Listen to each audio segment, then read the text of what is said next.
Saya pernah berpikir bahwa cinta hanyalah mimpi indah tanpa noda, hingga hari itu datang seperti badai yang menghancurkan segalanya. Saat saya menemukan pistol tersembunyi di tas pacar saya, hati saya terbelah antara cinta dan ketakutan yang membara. Apakah ini akhir dari segalanya, atau awal dari neraka yang saya pilih sendiri?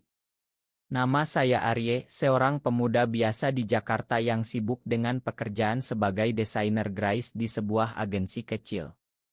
Hidup saya tenang, rutinitas harian yang monoton, bangun pagi, minum kopi hitam di warung pinggir jalan, lalu berdesak-desakan di kereta komuter menuju kantor. Tapi semuanya berubah ketika saya bertemu dengan dia, Rama. Rama muncul seperti angin segar di tengah hiruk-pikuk kota. Kami bertemu di sebuah kai kecil di Kemang saat saya sedang mengerjakan proyek dan dia duduk di meja sebelah, memesan teh jahe hangat. Matanya yang tajam, senyumnya yang misterius, membuat saya tak bisa berpaling. "Ma, boleh pinjam charger?" katanya dengan suara lembut tapi tegas. Dari situ, percakapan mengalir begitu saja. Rama bercerita tentang hobinya mendaki gunung di Jawa Barat, tentang bagaimana dia suka menyaksikan matahari terbit dari puncak Merbabu.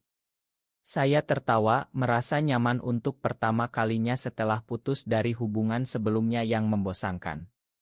Dalam hati, saya berpikir, inilah orang yang selama ini saya cari. Kami mulai bertemu lebih sering. Rama selalu punya cara untuk membuat hari saya lebih cerah. Dia mengajak saya jalan-jalan ke pasar malam di Jakarta Selatan, membeli sate ayam dan es kelapa muda, sambil bercerita tentang masa kecilnya di Surabaya. "Hidup ini penuh rahasia, Arye," katanya suatu malam saat kami duduk di pinggir danau Situ Gintung. Saya tak terlalu memikirkan kata-katanya saat itu, hanya menikmati kehangatan tangannya yang memegang tangan saya. Cinta kami berkembang cepat, seperti api yang menyala di musim kemarau. Tapi di balik senyumnya, ada sesuatu yang gelap. Saya mulai noticing hal-hal kecil, telepon yang selalu diam-diam dia angkat di malam hari, tatapannya yang kadang hilang ke kejauhan, seolah menyimpan beban berat.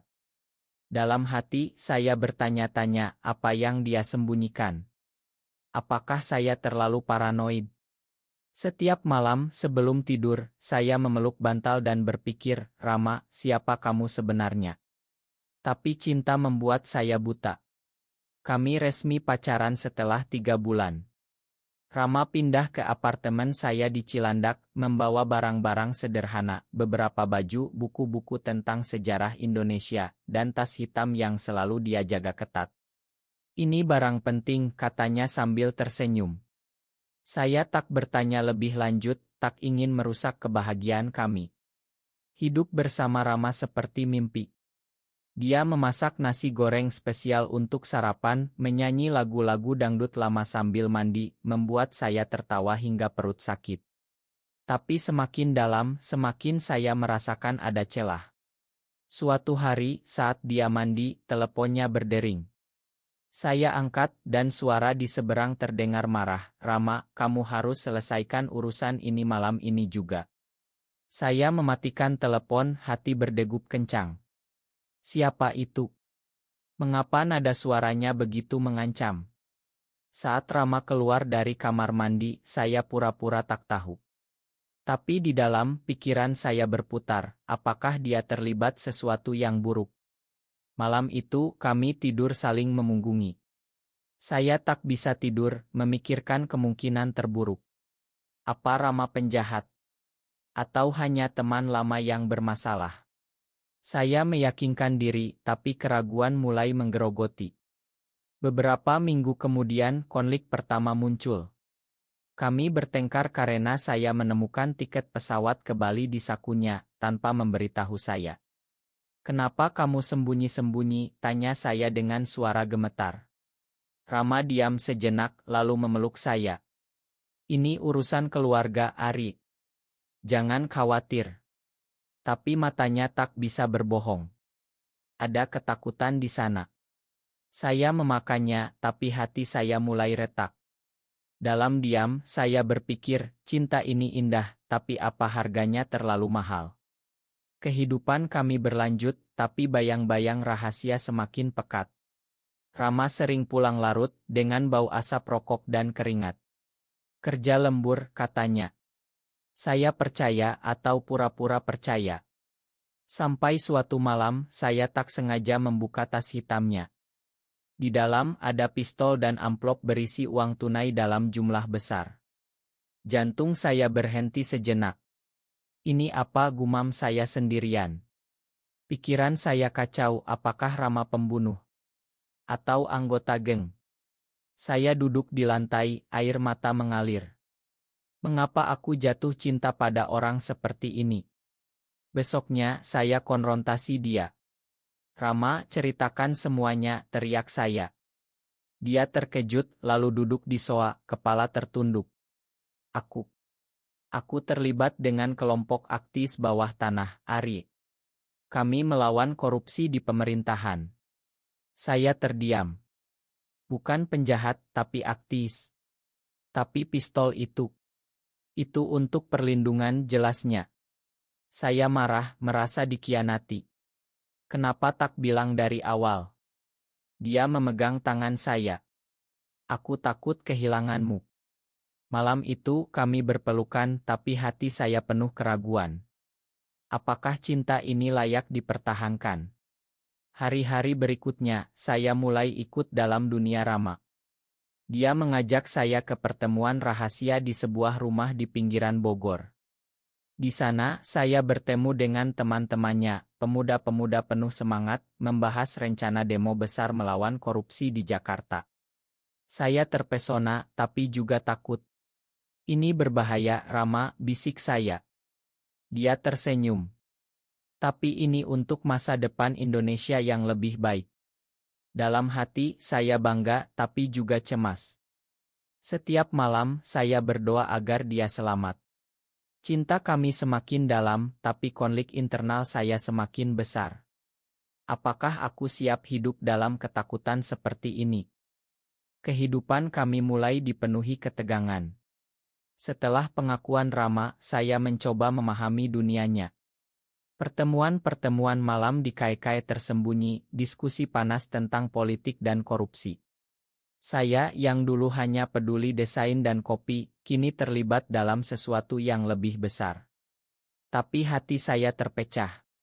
Setiap Rama pergi, saya gelisah. Bagaimana jika dia tak kembali, pikir saya berulang-ulang.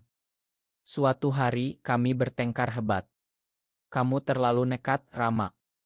Demo besok bisa berujung bentrok dengan polisi, teriak saya di apartemen. Dia balas dengan mata memerah. Ini bukan tentang aku saja, Ari. Ini tentang rakyat yang tertindas. Saya diam, merasa egois. Tapi di dalam, saya berpikir, aku takut kehilanganmu lebih dari apapun. Kami berdamai dengan pelukan, tapi luka itu tetap ada. Rama mulai lebih terbuka. Dia cerita tentang masa lalunya, ayahnya dipenjara karena korupsi palsu, membuatnya bergabung dengan aktivis. Aku lakukan ini untuk membalas dendam, katanya. Saya memahami motivasinya, tapi juga khawatir. Dendam bisa menghancurkanmu, gumam saya. Cinta kami seperti roller coaster, saat bahagia, kami berjalan di pantai Anyer, tangan bergandengan, membicarakan mimpi masa depan. Someday, kita bisa hidup tenang di Bali, katanya. Saya tersenyum, tapi hati berbisik, apakah someday itu akan datang? Konflik semakin memuncak ketika Rama terlibat dalam rencana besar, menyusup ke kantor pemerintahan untuk mencuri dokumen korupsi. Ini gila, protes saya. Dia meyakinkan ini satu-satunya cara. Saya ikut, tapi dengan hati berat. Malam operasi, saya menunggu di mobil, jantung berdegup. Pikiran saya kacau, kenapa aku biarkan ini? Apakah cinta membuatku bodoh? Rama kembali dengan selamat, tapi dengan luka di lengan. Saya menangis sambil membersihkan lukanya. Jangan lagi, Rama. Please. Dia memeluk saya erat. Aku janji ini yang terakhir. Tapi saya tahu itu bohong. Pengkhianatan pertama muncul dari teman Rama, Andi. Andi yang saya anggap sahabat ternyata informan polisi. Dia bocorkan rencana kami. Polisi datang ke pertemuan menangkap beberapa orang. Rama lolos, tapi kami harus bersembunyi di sebuah rumah di Depok. Bagaimana bisa Andi lakukan ini? Tanya saya dengan air mata. Rama marah, pengkhianat selalu ada. Di tempat persembunyian kami saling bergantung. Cinta kami semakin kuat, tapi ketakutan semakin besar. Setiap malam saya berpikir, apakah ini harga cinta? Hidup dalam pelarian. Rama mencoba menghibur, kita akan lewati ini bersama. Tapi di hati saya ragu. Beberapa minggu kemudian kami kembali ke Jakarta. Rama rencanakan demo besar di Monas. Saya ikut meski takut. Di tengah kerumunan saya lihat Rama berpidato dengan semangat. Hati saya bangga tapi juga sakit. Dia pahlawan tapi aku egois, ingin dia hanya untukku. Demo berubah chaos ketika polisi datang. Gas air mata, pukulan. Saya terpisah dari Rama, mencarinya di tengah kekacauan. Rama, di mana kamu? Teriak saya dalam hati. Akhirnya saya temukan dia terluka di pinggir jalan. Saya bawa ke rumah sakit, hati hancur. Jangan tinggalkan aku, bisik saya. Dia sadar, memegang tangan saya. Aku cinta kamu, Ari. Saat itu saya sadar, cinta ini lebih dari romansa, ini perjuangan. Tapi konflik internal saya semakin dalam. Apakah aku kuat? Setelah insiden demo, Rama dirawat di rumah sakit selama seminggu. Saya duduk di sampingnya setiap hari, memegang tangannya, berpikir tentang segalanya. Kenapa hidup kami begini? Apakah Tuhan menguji cinta kami? Rama pulih, tapi semangatnya tak pudar. Kita harus lanjutkan perjuangan, katanya. Saya diam, hati terbelah.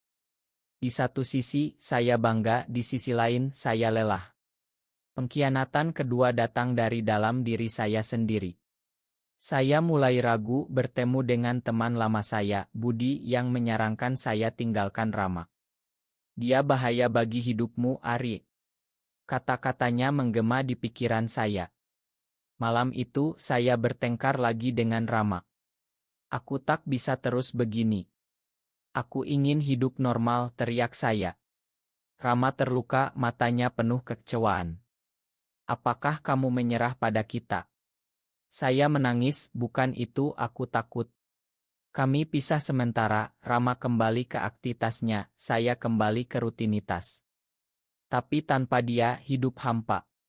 Setiap malam, saya berpikir, apakah aku pengkhianat karena ragu? Cinta kami seperti api yang redup, tapi masih menyala. Rama hubungi saya, aku rindu kamu. Saya balas, aku juga. Kami bertemu lagi di kai pertama kami bertemu. Makan aku, katanya. Saya peluk dia, kita coba lagi. Tapi rahasia baru muncul. Saya temukan surat dari mantan Rama, yang bilang Rama pernah terlibat narkoba untuk dana aktis. Ini bohong, kata Rama saat saya konfrontasi. Tapi keraguan kembali. Kenapa banyak rahasia, gumam saya. Konflik memuncak ketika polisi datang ke apartemen. Mereka cari Rama. Kami lari melalui pintu belakang, naik motor ke arah Bandung. Di jalan, angin malam menusuk, saya pegang erat pinggang Rama. Ini gila, pikir saya. Kami bersembunyi di sebuah illa di Lembang. Di sana, kami bicara dari hati ke hati.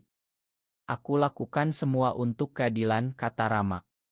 Saya nangis, tapi aku ingin kamu selamat. Cinta kami semakin dalam, tapi penuh air mata. Setiap hari di persembunyian, saya renungkan hidup. Apakah cinta ini kutukan atau berkah? Rama cerita tentang mimpi kami, rumah kecil di Yogyakarta, hidup tenang. Saya tersenyum, tapi hati sakit. Pengkhianatan terbesar datang dari paman Rama, yang ternyata koruptor yang dia lawan. Paman itu hubungi saya, tawarkan uang untuk pisahkan kami. Dia akan hancurkan hidupmu, katanya. Saya tolak, tapi hati goyah. Apakah aku kuat menolak godaan? Malam itu, saya cerita ke Rama. Dia marah besar, keluargaku sendiri. Kami peluk, tapi trauma semakin dalam. Kami rencanakan balas dendam, ungkap korupsi paman. Operasi berbahaya, saya ikut. Di malam itu, hati saya berdegup. Ini untuk kami, bisik Rama. Kami berhasil dapat bukti, tapi dikejar. Di tengah hutan, kami bersembunyi. Aku cinta kamu selamanya, kata Rama. Saya balas, aku juga. Tapi di dalam, saya berpikir, apakah ini akhir bahagia atau tragedi? Setelah mendapatkan bukti, kami kembali ke Jakarta dengan hati-hati. Media mulai ramai dengan skandal korupsi paman Rama. Rama jadi pahlawan di mata publik, tapi kami masih diburu. Hidup kami seperti buronan, pindah-pindah tempat. Setiap malam, saya peluk Rama, berpikir, berapa lama lagi kita begini. Cinta kami semakin kuat, tapi konflik internal saya memuncak. Aku lelah, tapi tak bisa tinggalkan dia. Suatu hari, Rama terluka lagi dalam konfrontasi dengan antek paman. Saya bawa ke dokter ilegal, nangis sepanjang malam. Kenapa kamu selalu nekat, tanya saya. Dia tersenyum lemah, untukmu, untuk kita. Hati saya hancur. Di saat itu, saya sadar betapa dalam cintaku. Tapi pengkhianatan baru muncul, teman saya sendiri, Budi, ternyata bekerja untuk polisi. Dia laporkan posisi kami. Polisi datang, kami lari lagi, kali ini ke Bali. Di pesawat, saya pegang tangan Rama erat. Ini tak akan pernah berakhir, gumam saya. Di Bali, kami bersembunyi di sebuah desa kecil di Ubud. Pemandangan sawah hijau, tapi hati saya gelap. Kami bicara panjang tentang masa lalu, mimpi, dan ketakutan. Aku takut kehilanganmu lebih dari mati, kata Rama. Air mata saya jatuh. Aku juga. Tapi di dalam, saya bertanya, apakah cinta ini layak semua penderitaan? Konflik memuncak ketika Rama putuskan serahkan diri untuk bersihkan nama. Ini satu-satunya cara untuk hidup bebas, katanya. Saya protes, jangan. Mereka akan penjarakanmu. Kami bertengkar hebat, air mata berlinang. Aku tak bisa hidup tanpamu, teriak saya. Dia peluk saya, percayalah padaku. Malam itu, saya tak tidur, memikirkan kemungkinan terburuk. Apakah ini akhir? Pagi harinya, Rama pergi. Saya tunggu di hotel, hati seperti ditusuk. Berjam-jam berlalu, tak ada kabar. Pikiran saya kacau, dia ditangkap. Dibunuh. Saya nangis sendirian, merasa dunia runtuh. Akhirnya, telepon berdering. Aku selamat, Ari. Mereka terima bukti. Saya lega, tapi masih takut. Kami bertemu lagi di Bandara Denpasar. Pelukan itu penuh emosi. Kita bebas sekarang, katanya. Tapi trauma tetap ada. Hidup kami mulai normal, tapi bayang-bayang masa lalu menghantui. Saya mulai terapi, Rama juga. Setiap sesi, saya cerita tentang ketakutan.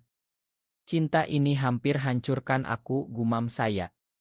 Tapi Rama selalu ada, mendukung. Cinta kami berubah, lebih matang, lebih dalam. Tapi pengkhianatan terakhir datang dari diri Rama. Dia akui pernah ragu tinggalkan perjuangan demi saya. Aku hampir pergi, katanya. Saya terluka, kenapa tak bilang? Dia nangis, aku takut. Kami makan satu sama lain, tapi luka itu dalam. Di Bali, kami bangun hidup baru, buka kai kecil, hidup sederhana. Tapi setiap malam, saya berpikir, apakah damai ini abadi? Hidup di Bali seperti mimpi yang rapuh. Kai kami ramai, tapi hati saya masih penuh badai. Setiap melihat Rama tersenyum pada pelanggan, saya ingat masa lalu. Apakah dia bahagia sebenar-benarnya? Konflik internal semakin berat, saya mulai mimpi buruk tentang pengejaran. Bangun tengah malam, nangis diam-diam, Rama peluk saya, semuanya sudah berlalu. Tapi saya tahu belum. Pengkhianatan masa lalu menghantui. Suatu hari Paman Rama muncul di Kai, sudah bebas dari penjara. Aku makan kalian, katanya. Rama marah, pergi. Saya gemetar, ingat segalanya. Malam itu kami bertengkar lagi. Kenapa masa lalu tak pernah pergi, tanya saya. Rama diam lalu nangis. Aku yang salah, Arye. Hati saya hancur melihatnya begitu. Kami duduk di pantai Kuta, bicara berjam-jam. Cinta kita penuh luka, tapi itulah yang buat kuat, katanya. Saya setuju, tapi di dalam, saya bertanya, berapa luka lagi yang bisa kutahan. Beberapa bulan kemudian, Rama sakit, stres akibat masa lalu. Saya rawat dia hari demi hari. Jangan tinggalkan aku, bisiknya. Air mata saya tak berhenti. Aku di sini selamanya. Saat itu, cinta kami mencapai puncak emosi. Saya sadar, tanpa dia, aku tak ada. Tapi konflik muncul lagi, saya dapat tawaran kerja di Singapura, hidup aman. Pergi saja, Arye. Aku tak ingin jadi beban, kata Rama. Saya marah, kamu bukan beban. Kamu segalanya. Kami nangis bersama, memutuskan tetap di Bali. Pengkhianatan terdalam datang dari hati saya sempat pertimbangkan tawaran itu. Aku hampir pergi, akui saya. Rama terluka, tapi makan. Kita sama-sama manusia. Cinta kami semakin dalam, penuh pengampunan. Di akhir tahun, kami adopsi anjing liar, simbol harapan baru. Tapi mimpi buruk terus datang. Saya mulai tulis jurnal, curhat segala emosi. Cinta ini indah, tapi menyakitkan. Rama baca jurnal saya, nangis. Makan aku karena bawa kamu ke neraka ini. Kami peluk, janji saling jaga. Konflik memuncak ketika mantan Rama muncul, bawa berita, polisi masih cari Rama. Lari lagi, tanya saya putus asa. Rama geleng, kita hadapi bersama. Malam itu, emosi meledak, teriak, nangis, lalu pelukan. Aku tak bisa tanpa kamu, kata saya. Dia balas, aku juga. Puncak emosi datang ketika polisi benar-benar datang ke Kai. Mereka tangkap Rama di depan saya. Saya teriak, jangan. Dia tak salah. Tapi mereka bawa dia pergi. Hati saya hancur berkeping-keping. Hari-hari berikutnya seperti neraka, saya ke pengadilan berjuang bebaskan dia. Setiap malam, saya nangis sendirian berpikir ini akhir. Setelah semua pengorbanan. Dalam sel, Rama kirim surat, cinta kita abadi, Arye. Air mata saya tak berhenti. Konflik internal mencapai batas, saya hampir menyerah, tapi ingat janji kami. Saya kumpul bukti, hubungi Akti Selama. Akhirnya, di sidang, bukti korupsi dibuka lagi. Rama dibebaskan. Saat dia keluar, kami peluk di depan pengadilan, air mata bahagia. Kita menang, bisiknya. Tapi luka tetap ada. Kami kembali ke Bali, bangun ulang. Cinta kami sekarang penuh kedewasaan, tak lagi naik, tapi kuat. Setiap hari, kami saling cerita emosi, tak ada rahasia lagi. Terima kasih karena bertahan, kata Rama. Saya balas, terima kasih karena mencintaiku. Pengkhianatan masa lalu jadi pelajaran, kami bantu pemuda lain yang tertindas, tapi dengan cara aman. Hidup kami damai, dengan anjing kami berlari di pantai. Di akhir, saya sadar, cinta ini personel, penuh drama, tapi membawa kami ke cahaya. Kami menikah secara simbolis di bawah matahari Bali, janji selamanya. Hati saya penuh, ini akhir yang indah, setelah semua badai.